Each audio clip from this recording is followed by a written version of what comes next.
Tā.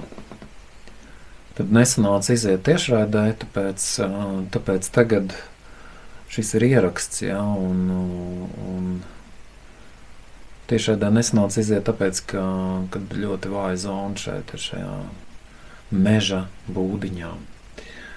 Tātad tēma mums pagājušajā reizē, ko es uzsāku, bija labs ļauns, un tā izpratne par labu un ļaunu, viņi ir dažādos līmeņos izprotama.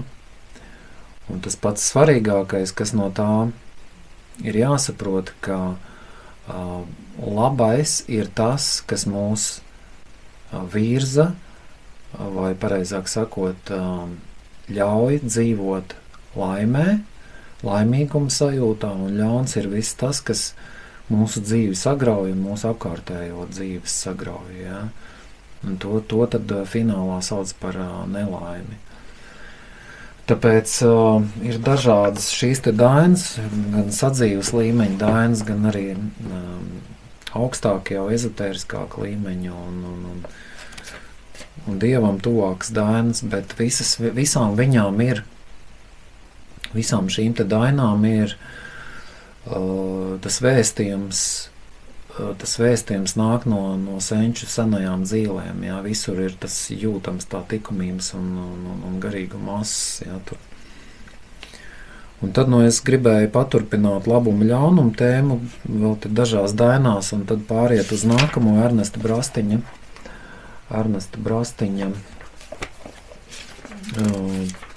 tikumisko īpašību definējumu gods kauns. Gana viegli es staigāju, vēl zemīte līgojās, gana labi es dzīvoju, vēl ļautiņi niecināja. Šīta sieviete, viņa dzīvo viegli un harmoniski saskaņā ar likumības principiem, bet jo vieglāk un skaistāk viņi dzīvo, jo vairāk viņi saņem kritiku, niecināšanu. Jā, atcerieties, es stāstīju par to niecināšanas un nicināšanas vārdu. Jā. Niecināt ir kritiski attiekties, un niecināšana jau ir tā kā ļaunums, uzbrukums. Jā.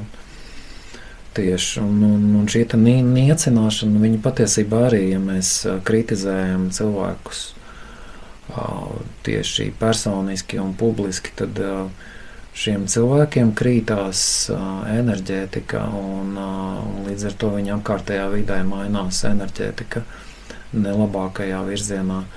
Un arī pašiem kritizētājiem tas iet atpakaļ, jā, vismaz pusi no tās kritikas vai pat vairāk, jā, iet atpakaļ uz pašu kritizētāju. Un sevišķi jau netīšām vēl tiek aizskarts kāds cilvēks, kurš patiešām ir labstīgs savā būtībā, bet mums liekas, ka viņš nav labais. Un tad mēs viņu kritizējam, un tādā veidā mēs saņemam 2, 3 sliktākas reakcijas pašu uz sevi, bet viņam pilnīgi nekas no tā nav, viņam neiet sliktumā.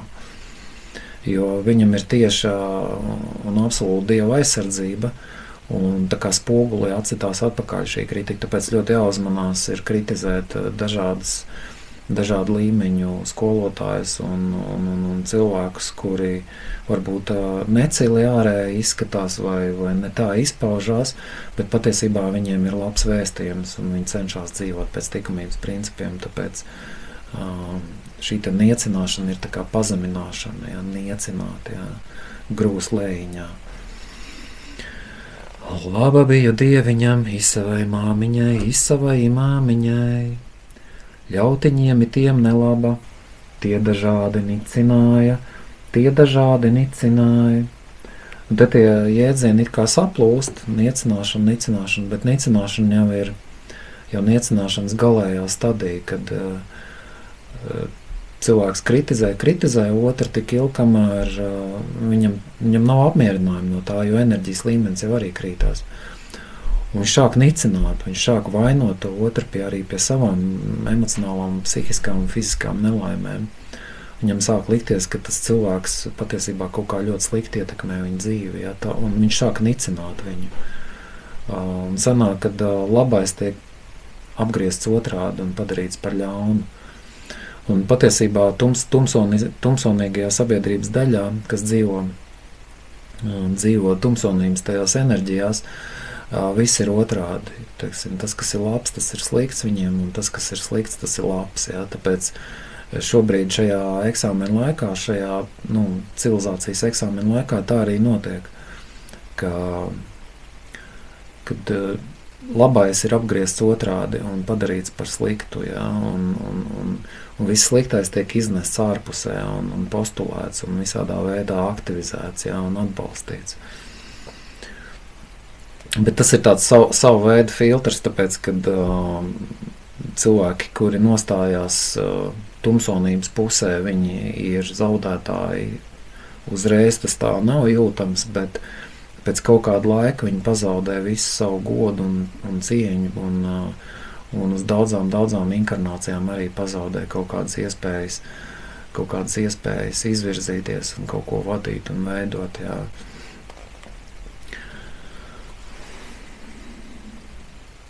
Kur kājiņa nemetās celmainā līdumā, kur vainiņas nedabūja, kad gribēja niecināt. Te paskaidrojums ir ļoti precīzs. Ja, piemēram, ir neapmierinātība kaut kāda iekšējā, viņiem vajag kaut kādā veidā izpaust. Protams, tu pats neesi vainīgs, visi citi ir vainīgi, dabīgi. Jā, tas ir tāds savdabīgs pašaizsardzības mehānisms. Jā. Ka mēs katrs paši sevi esam visi tie labākie. Bet vainīgi ir ārējā pasaule pie manām problēmām. Praktiski tas ir tāds ļoti zems attīstības līmenis, ja, bet, diemžēl, liela daļa sabiedrības šādā te noskaņā dzīvo arī. Un tad te ir skaidrs, ka tu vari dzīvot, cik tu ideāli gribi, tāpatās ir tā apkārtējā pasaulē, un arī jebkurā laikmetā, visos laikmetos dzīvošana sabiedriskajā dzīvē, viņi ir, tā kā celmaini drusku, jā, sanāk, kad ir kaut kādi šķēršļi, un tev sanāk aizķerties kādreiz, tev sanāk izdarīt pretrunā ar to likumības un garīgumu masi, ja tu var pat pretējo izdarīt kādreiz, jā. Tas tiek pielīdzināts kā, aizķerās kaut kur kāja, jā, vienkārši cilvēks pakrīt, jā. Nezinu, tur svēts cilvēks, pieņemsim, tur piedzerās, jā, vai nezinu, piekauj kādi, jā, vai vēl kaut kas, jā, tur, mazums, jā, var būt. Un tad, ja ir šī te attieksme, kad visa ārējā pasaule ir vainīga, tad atradīsies iemesls, kā jebkuru nokritizēt, jebkuru tu vari pieiet, piemēram, ļoti kritiski, pat labām lietām pieejot kritiski, tu atradīsi vainu it visā, pilnīgi it visā. Tāpēc tā galēji kritiskā attieksme pret visu, viņa nav saprātīga. Tomēr ir jājūt, ir jājūt cilvēki, ir jājūt pašam sevi, savu sirds balss jājūt ir un jāsaprot pēc būtības jau.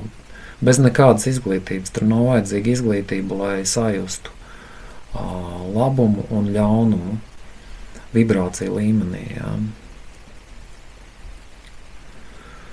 Tā sacīja māmuliņa smiltienē novedam, tā bērniņi dzīvojiet, kaļautiņi nesasmēja. Un te man nāk prātā slavenais Budas skolotājs Milarepa, kurš sasniedz Budas līmeni. Un viņš apzināti aizgāja no šīs pasaules, un kremēšanas brīdī viņš kā dvēsele ienāca atpakaļ šī līķa ķermenī un atdzīvojās un deva norādījumus saviem sekotājiem. Ja? Viņš deva norādījumus, un tikai tad viņš ļāvās uguns liesmai, un uguns viņu pārņēma un sadedzināja. Un te arī, kad tā sacīja māmuliņa smiltienē novedam, smiltienē tas ir 0 kapiem, un senie rituāli bija, kad tajā svētbirzē tika kurināts lielais uguns sārts, un tika sadedzināti, senči dedzināja savējos. Un iestādīja koku tanī vietā. Un tādā veidā veidojās svētbirzes. Un te ir, man nāk vienkārši asociācijas tādas, ja es nezinu, cik šī daina atbilst tam, ko es redzu šobrīd, kas man nāk, bet es redzu, ka šī māmiņa, viņa bija mirusi, viņa aiziet smiltienē, un pirms sārta iededzināšanas viņa pagriezās uz saviem pavadītājiem un pateica pašu svarīgāko, kas viņai likās kā pats svarīgākais. Iedomājieties, ka tajā sabiedrībā dzīvojot, bija ļoti svarīgs tās goda jautājums, un viņi jau tā dzīvoja likumīgu dzīvi salīdzinoši ar mūsdienu cilvēkiem, un ar visu to viņi uzsvēra tādas pamatvērtības, tā dzīvo, lai par tevi nesmējās. Un tagad ir otrādāk viss, jo vairāk tu kļūsti kā negatīvais varonis, jo tu esi krutāks un foršāks, ja, un populārāks. Un jo tu vairāk esi par kaut kādu likumīgo dzīvi, jo lielāks kritiķu skatiens uz tevi. Kā, bet tu taču esi tur, nezinu, sarakstījis grāmatu, tu taču lasi lekcijas, kā tu vari, piemēram, tur, nezinu, nolamāties, jā, vai vēl kaut ko izdarīt. Tā kā mums ir tā diezgan tāda ļoti kritiska tā sabiedrība uz labajām lietām, jā. Jā, bet, šeit stāsts par to, kad pēdējais norādījums, ja nenokļūt kaunā. Es nesmēju nabagam, nenabaga bērniņam, es nebiju savu mūžiņu ar rociņu apraudzījis. Te tā, kas arī diezgan raksturīgi, kad turīgi cilvēki, kuri ir sasnieguši kaut kādus augstus līmeņus, ja, un mētājās ar naudu un pelnu tur 10 000 mēnesī, viņi ir iedomājušies, ka viņi ir tie sabiedrības labieši, un kad viņi var būt pēdējie plukatas un mērgļi savā mentāli garīgajā pasaulē un sirds pasaulē, bet ja viņiem ir daudz naudas, tad viņi var atļauties diktēt savus noteikumus, jā. Un tad viņi arī ar tādu nevērību un necieņu vēršās pret tiem, kuri ir zem iztiks minimumu dzīvo. Ja viņi jau neko nav sasnieguši savā dzīvē, un kur man ir tur tāda nauda, tik daudz naudas, un es varu to, un es vispārībā vadu visu šo teritoriju un nosaku par viņiem kārtību. Ja? Un tad te ir brīdinājums, ja, tādiem cilvēkiem, kad jūs bagātie un tie, kuri nievājoši un nicinoši attiecās pret pārējo tautu un uzskata tautu par plukatām, ja, jūs jau paši savu dzīvi nezināt. Jūs jau nezināt, kā būs tālāk. Jūs neesat ar rociņu aptaustījuši, kas man tur sagaida priekšā, kas man tur sagaida nākotnē. Un pēc šī te dainu kodeksa un vēdiskā kodeksa spriežot, ja, un arī pēc citu reliģiju, ja, labākajām pērlēm, ja, garīgajām spriežot, nekas labs jau nesagaida tādus cilvēkus, kuri dzīvojot savā augstajā statusā, niecina pārējo sabiedrības daļu un pārējos cilvēkus. Ozolam zemzaram zarilīka Daugavā, tautiešam ir labiešam, slava gāja maliņā.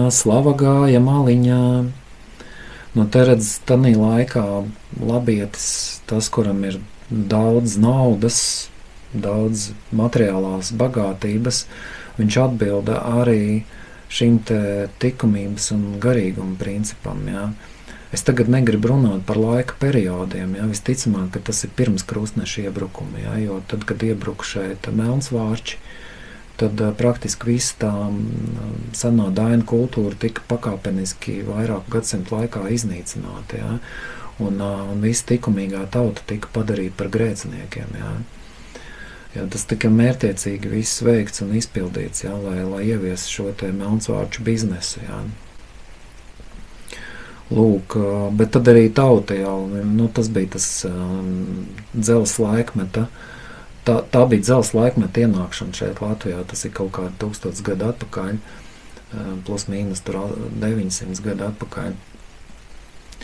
Un pirms es domāju, ka tas ir šīs dainas, kurās labieši ir patiešām tiem, kuriem iet labi, kuriem iet gan garīgi, mentāli, emocionāli labi, gan kur jūtās laimīgi, ja, gan arī viņiem ir materiālā turība, tad viņu tā slava iet maliņā. Tā kā maliņā tas ir pāri malām, ja, kad iet pāri tēva sētā, iet jau nākamā sētā, aiziet slava nākamā novadā, valstī, aiz trēdeviņiem, kalniem un jūrām, jo labāks un spēcīgāks labietis, materiāli turīgāks un likumīgāks, jo tālāk slava iet.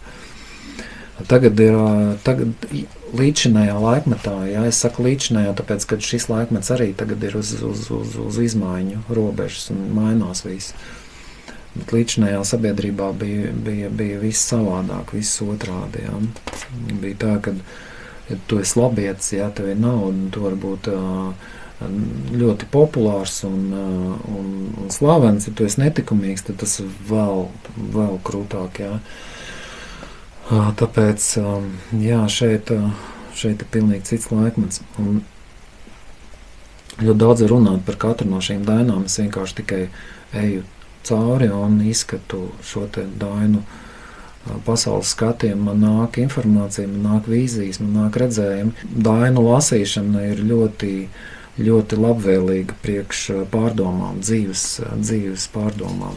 Tikai žēl, kad mūsu izglītības sistēma runā par kaut kādām svešām izglītībām, bet dainu filozofijas mācīšanās mums nav bijis un arī šobrīd nav.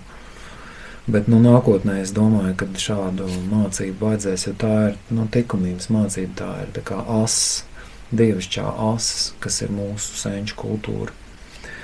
Laba mana māmuliņa, labi mani mācījusi, nesunīša kājām spērt, ne guntiņas pagalītes, ne guntiņas pagalītes.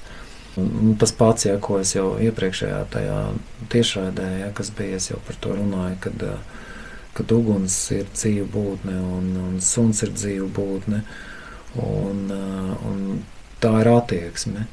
Ja mūsu attieksme ir nevērīga pret matēriju un pret citām dzīvajām būtnēm, tad tas ir kaut kāds kreisais ceļš.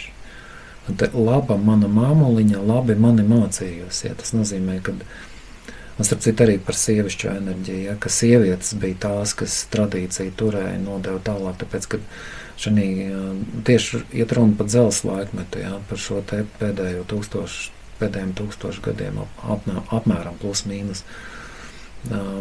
Vīri bija darbos un karos un nezinu, kur bija projām, un faktiski visi to dzīvi un paudžu turpinājumu un likumību iznesa sievietes. Ja, tātad sievietes turēja šo te likumības asi. Ja. Un pirmais skolotājs māte, loģiski, ja, māte tēvs māmiņa, ja, daudz kur tēvs tiek pieminēts arī. Ja. Laba mana māte bija, labi mani audzināja, maigu miegu negulēt, gatavoja nenēsāt. Tieši gandrīz tā kā pa mūsdienām, ja, ka mēs visu veikalā pērkam.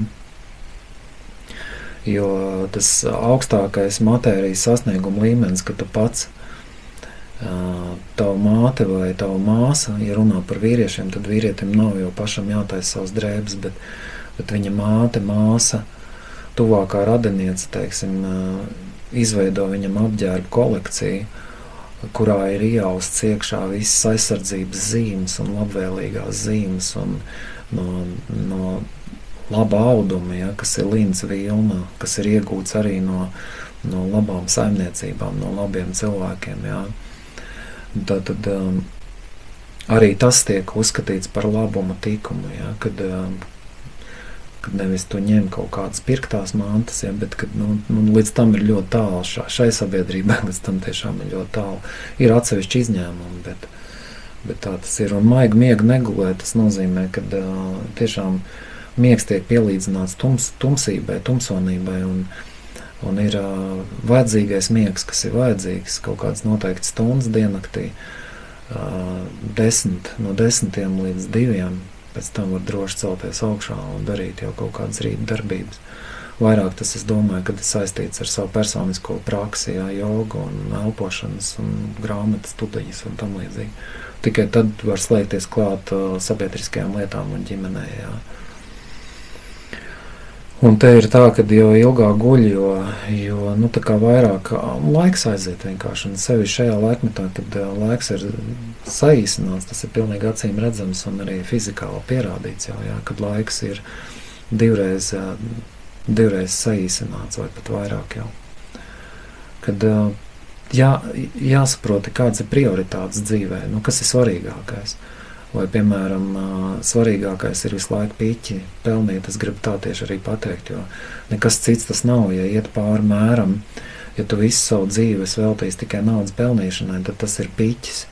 Tas ir piķis, tavam ugunskuram, nāvis, jo tava nāve tuvojās ar to, ka tu nedzīvo vairs pilnasinīgu, brīvu, harmonisku dzīvi, ka tu nevelti savu dzīvi Dievam par prieku un ģimenēm, bet ka tu vienkārši visu laiku kaut kur esi prom un nos no savējiem, un uztic savus bērnus audzināšanā kaut kādiem cilvēkiem, kuriem ir ļoti apšaubām, teiksim tā, morāls un ētikas principi. Celies māte, piecel meitu, māc labosi darbiņos, izmācīsi darbiņos, dod labiem ļautiņiem. Un skaidra bilde, kad šādā garā audzināts bērns, kurš sasniedz jau tādu vecumu, 20, 21 gadu vecumu pēc vēdiskā principa, kad var iziet tautās, visticamāk, meitu var ātrāk jau izdot. Kad ir tas vecums, kad izdod tautās, tad ir jāskatās, kādās tautās tiek izdots. Jo, ja meitenē ir labi morāli ētiskie principi un viņi ir tikumīgi un iziet pie netikumīga tēva dēla, tad var visa dzimta aiziet uz leju. Un tāpēc jāskatās ir,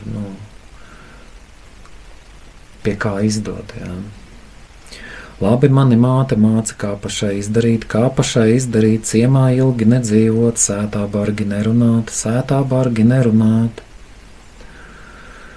Atkal šeit māte māca, ka, piemēram, ciemā ilgi nedzīvot, Tas nozīmē, ka, ja mēs aizbraucam ciemos ilgi dzīvošana, tas ir vairāk pa 3 dienām. Ja tie ir draugi, tad tās ir līdz 3 dienām dzīvošana pie draugiem ir līdz 3 dienām. Un ja tu ej garām, kā svešinieks un iegriezies kādās mājās kā ciemiņš, tad līdz 1 diennaktī tas ir pats maksimums. Vai nakts un pusdiena ir perfekti. Nakts. Teiksim tā, kur palikt, tu pa nakti paliec un tam līdzīgi. Bet, ja tu esi īpaši interesants ciemiņš, tad vēl tu to dienu tā kā pavadi pie tiem cilvēkiem, un tad gan tu ej tālāk, lai netikt negodā. Un tāpēc te arī tas ir kā princips, kā mūsu senču princips, kad ciemā ilgi nedzīvot, sētā bargi nerunāt. Kad tu savā sētā, tu savā ģimenē, savā saimē, tu esi maksimāli pazemīgs un maksimāli labestīgi noskaņots pret savējiem, lai kultivētu šo te harmonijas un miera atmosfēru. Tātad es izgāju labums, ļaunums. Tur vēl daudz dainas, kas netika citētas, bet tās ir citām reizēm. Tas ir tas, kas man šīs dainas es izvēlējos, es ar zīmolīti atzīmēju, kuras es lasīšu, jo šīs dainas es izvēlējos, tāpēc, ka man viņas uzreiz uzrunāja.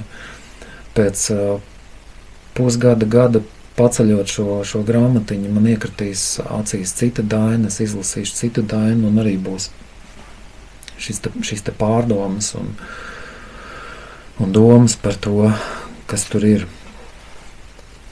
Tagad nākamais Ernesta Brastiņa tikuma dziesmu grāmatā nākamais ir gods kauns.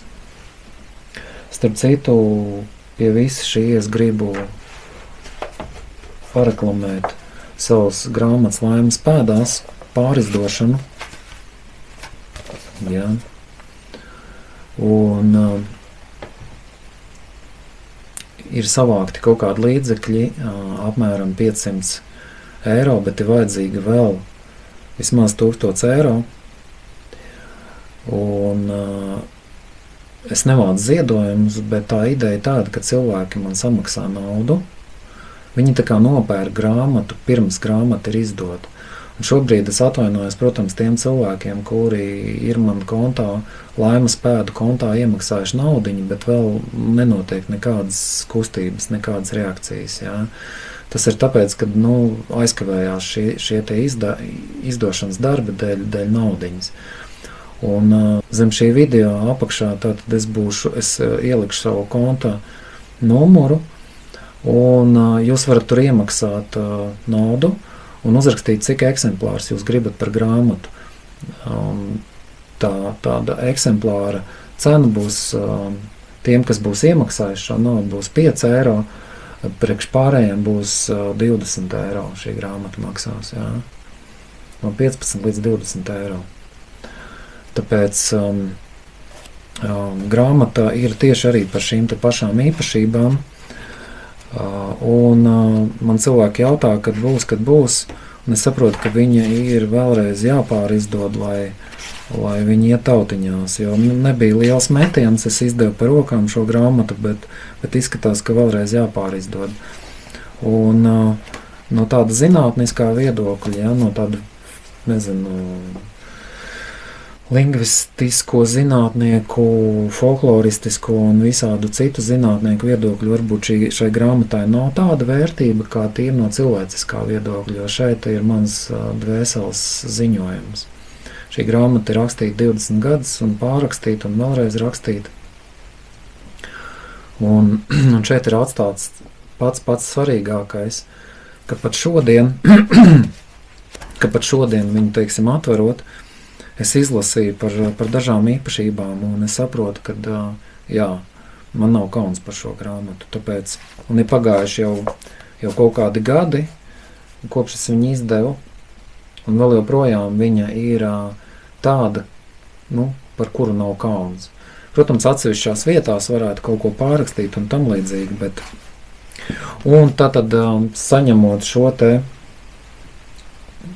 te līdzekļus, es ātrāk arī varēšu izdot grāmatu. Jā. Tātad gods kauns Brastiņa grāmatā.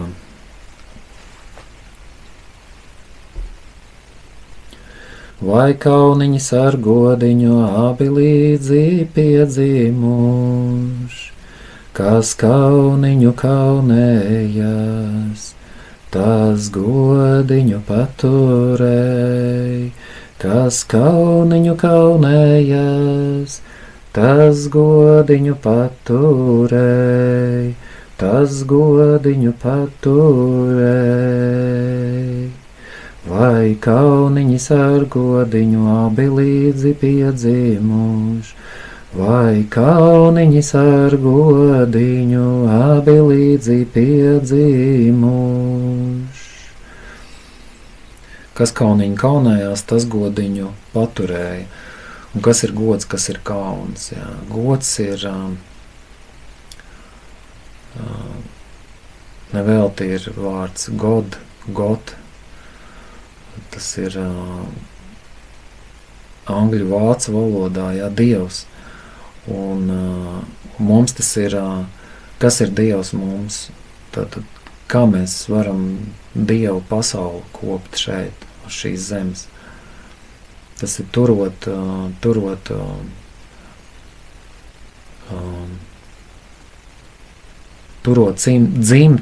dzimtu labestībā, skaidrībā, priekā un likumībā. Tādā veidā mēs šeit kopjam šo te goda dzīvi. Jā. Un kauns ir kā mehānisms, ir kautrīgums, kas ir var būt divējāds kautrīgums. Viens, kas ir izriet no kompleksiem, kas nav labais kautrīgums. Un otrs kautrīgums, kas liek kaunēties, ieraugot kaut kādas, piemēram, neķītrības. Tad, kad es ar saviem dēliem skatāmies kādu filmu, kur pēkšņi, tur pāris bučojās, tā mēs novēršamies, tāpēc, kad tas ir tā strauji, nekaunīgi un par ātru priekš mūsu vecuma kategorijas, jā. Mēs tā kā novēršamies, mēs neskatāmies to, jā. Un tas ir pareizais kauniņš, jā, kautrēšanās. Bet, ja, piemēram, runājot, puika runā ar meiteni un kautrējās no sevis, no savām izpausmēm, tad tas ir tā kā jau bišķi kompleksiņi, jā, tas tā kā nav īsti pareizais kauniņš. Un šeit kauns ir vairāk saistīts ar sirdsapziņu, un sirdsapziņa ir Dieva balss mūsos. Un mēs varam izjust kaunu par savu dzīvi un par līdzcilvēku dzīvi. Un šobrīd, piemēram, personīgi es izjūtu kaunu par šīs valsts vadītāju rīcību un par savu valsti, kurā es dzīvoju. Man ir kauns. Un es nevienu tagad nevainoju, es netaisos te nevienu tiesāt, jo ir vajadzīgi speciālie cilvēki, kas ar to nodarbojās, jā. Bet no šīs emocijas es nevaru izvairīties. Tas ir kauns. Jā. Un tāpat un tas nav nekas slikts, jā. Vienkārši ir, kad tu cilvēks kā dvēseli, kur ir mūžīgā labestības, no mūžīgās labestības pasaules atnākusi būtne, ja, ka tu redzi kaut kādas perversas un nepareizas lietas, tev rodas kauns, tas ir normāli, ja. Tā tam jābūt ir, jo, kā mēs varam atšķirt, kas labs, kas slikts, kas vajadzīgs mūsu attīstībai, kas nav vajadzīgs, tikai vadoties pēc šiem pēc iekšējās sajūtas, ja. Un atkal šeit, atkal kāds var iebilst, ja, bet es saku, ka tumsonības enerģija, viņi ietver sevī tādu ideju, kad visu apgriezt redz visu otrādāk, jā. Ar tādiem cilvēkiem es nerunāju, un šī runa nav domāta tiem cilvēkiem. Šī runa ir domāta tādiem, kas saprot, pa ko es runāju, un kas tā kā ir, jā, ar manis viensprātis vai vismaz ieklausās manī, ja arī nav viensprātis, jā, varbūt, kad ir, un noteikti, kad ir daudz gudrāki un tikumīgāki un labāki cilvēki pa mani vispār runājot par tikumību, jā. Tā ir tā tēma, par kuru man varbūt vajadzētu paklusēt, jā, kaut kur skatoties savā pagātnē atpakaļ, jā. Bet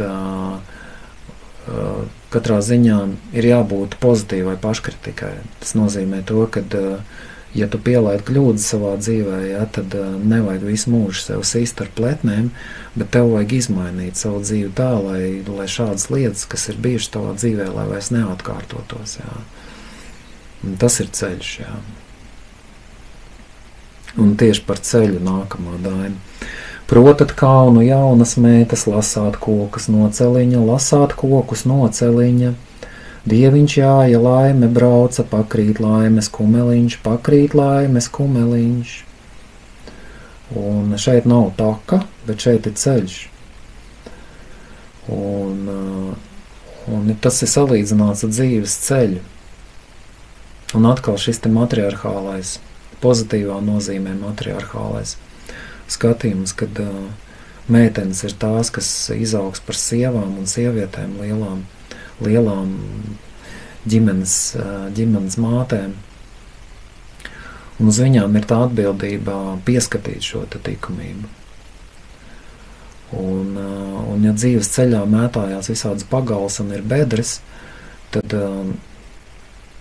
pakrīt laimes kumeliņš.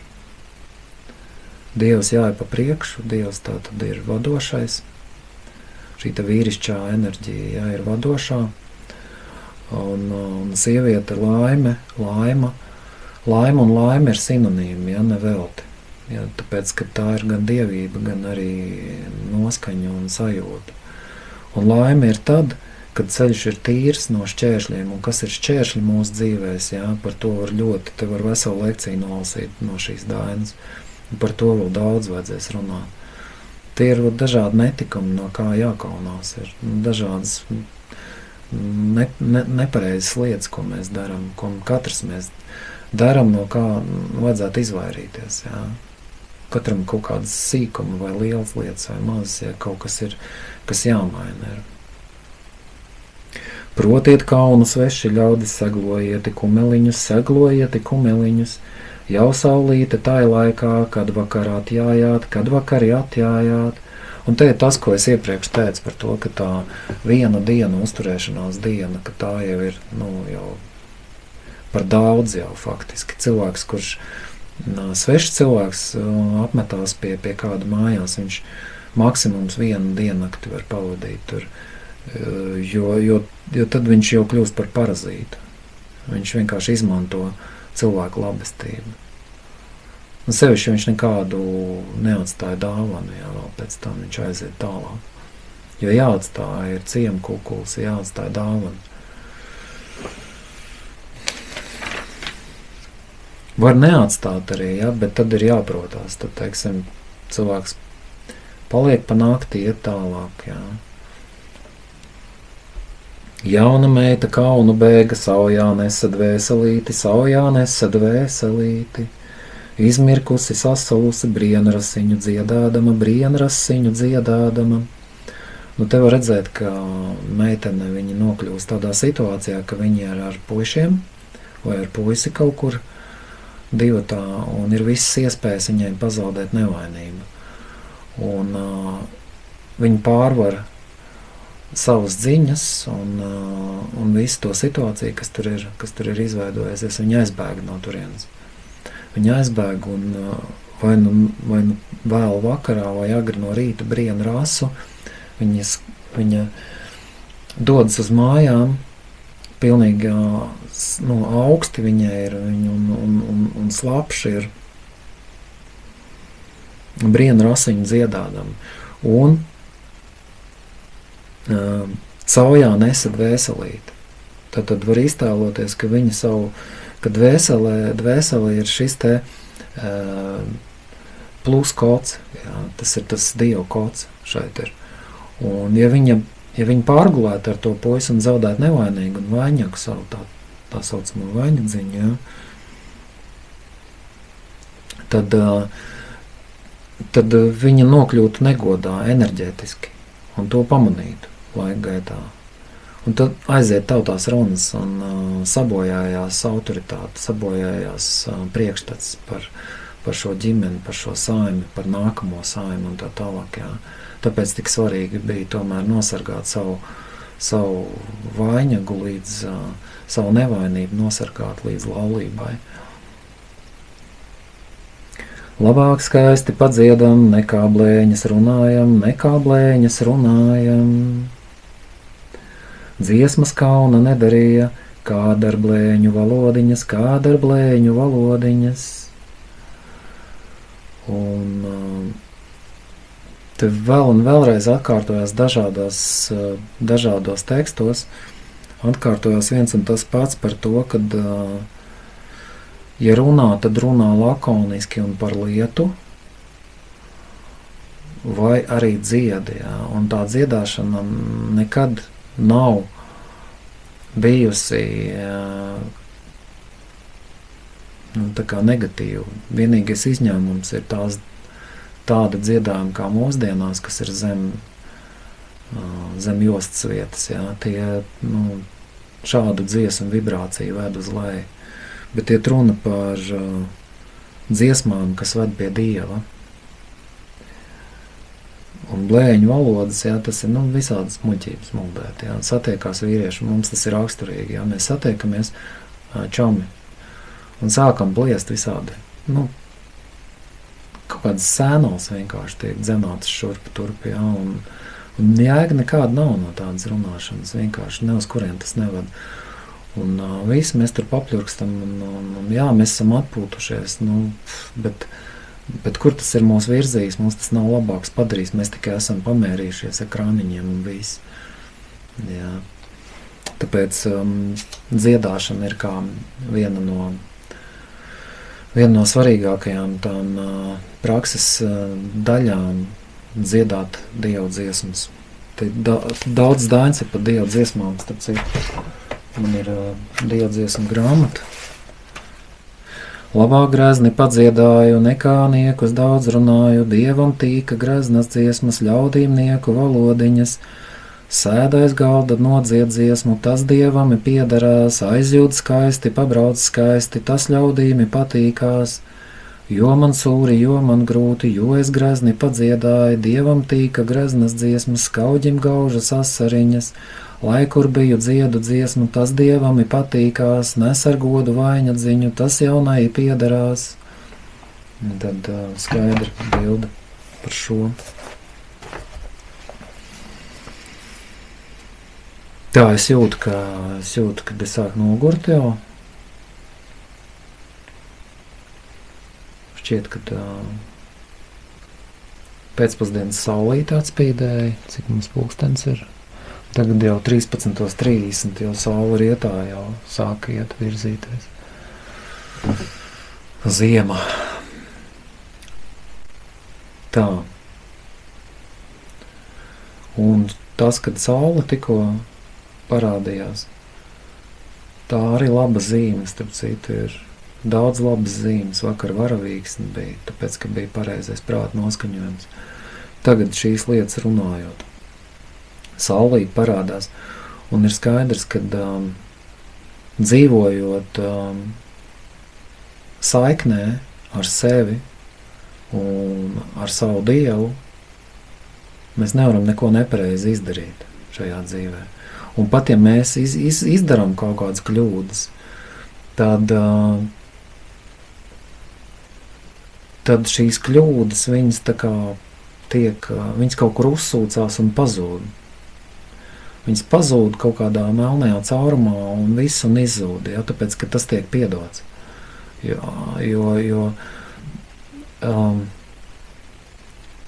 dabīgi, ka cilvēkam raksturīgi kļūdīties, un mēs varam kaut kādas nepareizās darbības, dēļ tā, ka mums nav zināšanas un sirdsapziņa pārklāta ar ilūzijas plīvuru, ja.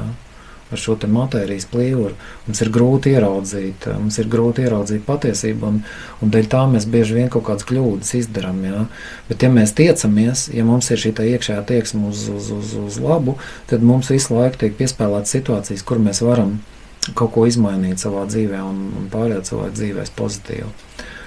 Un tāpēc šajā ceļā, prakses ceļā, viens no tādiem iedarbīgākiem veidiem, lai nodibinātu šo te saikni, šo te savienojumu ar Dievu, ir mantras. Mantras ir domātas, tas ir termins no jogas.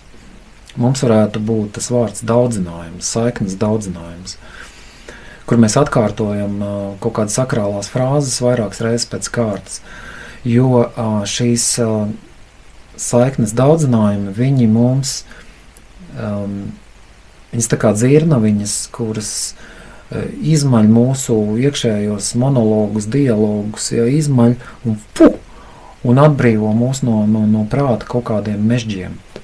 Un saslēdz mūs tā kā ar mūsu šo te harmonijas vidi, ar mūsu dievišķo telpu, ar mūsu dievsētu, no kuras mēs esam atnākuši šeit un kurā mēs atgriezīsimies agri vai vēlu. Vienalga vai pēc šīs dzīves vai pēc 10 dzīvēm mēs atgriezīsimies savā tēva sētā. Un tāpēc es gribu atkārtot vēlreiz to pašu dainu, ko es iepriekšējā tiešraidē daudzināju. Tev Dieviņa spēksvarīti šo vēlreiz, un nākamajā reizē tad es iemācīšu jau citu. Un pirmais, kas ir vajadzīgs, tā tad ir jāapsēžās ar taisnu muguru pirms jebkuras tādas nopietnas darbības vai iziešanas no mājas vai atnākšanas no darbu. Svarīgi būtu pārslēgties uz jaunu to līmeni, harmonijas līmeni kaut kādu, jā, uz jaunu dzīves līmeni, pārslēgties ar daudzinājumu, ar mantru palīdzību. Nākamais tāda dziļa ieelpa, gara izelpa. Mugura taisna, nav atzeltnes krāslā, bet ir taisna mugura. Acis puspievērts vai aizvērtas.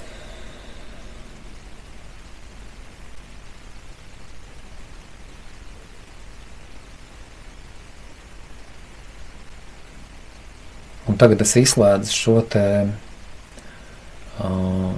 savu runāšanas un channeling kanālu un atveru savu personisko meditācijas kanālu.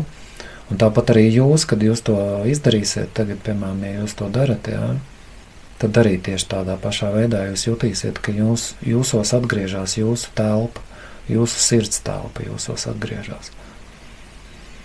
Dziļi ieelp, vēders piepūsts, gari izelp, vēders ievelkās. Ieelps izelps caur degunu. Vēders kurks, tāpēc, kad šodien gavēja,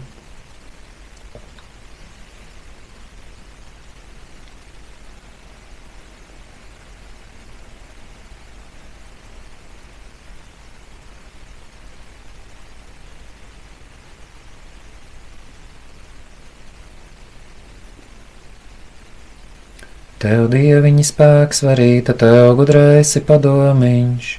Tev dieviņa spēks varīta, tev gudrēsi padomiņš. Tev dieviņa spēks varīta, tev gudrēsi padomiņš. Tev dieviņa spēks varīta, tev gudrēsi padomiņš. Tev dieviņa spēks varīta, tev gudrēsi padomiņš. Tev dieviņa spēks varīta, tev gudrēsi padomiņš, tu varēji priedi vērpti ozoliņus četerēt. Tev dieviņa spēks varīta, tev gudrēsi padomiņš, tu varēji priedi vērpti ozoliņus četerēt.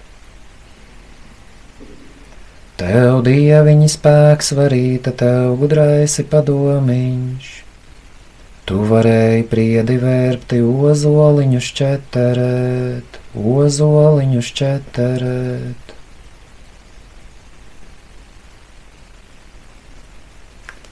Paldies par uzmanību. Ar Dieviņu sanācām, ar Dieviņu šķiramies līdz tā reizītē, līdz tā dieniņai, ar Dievu palīdzību.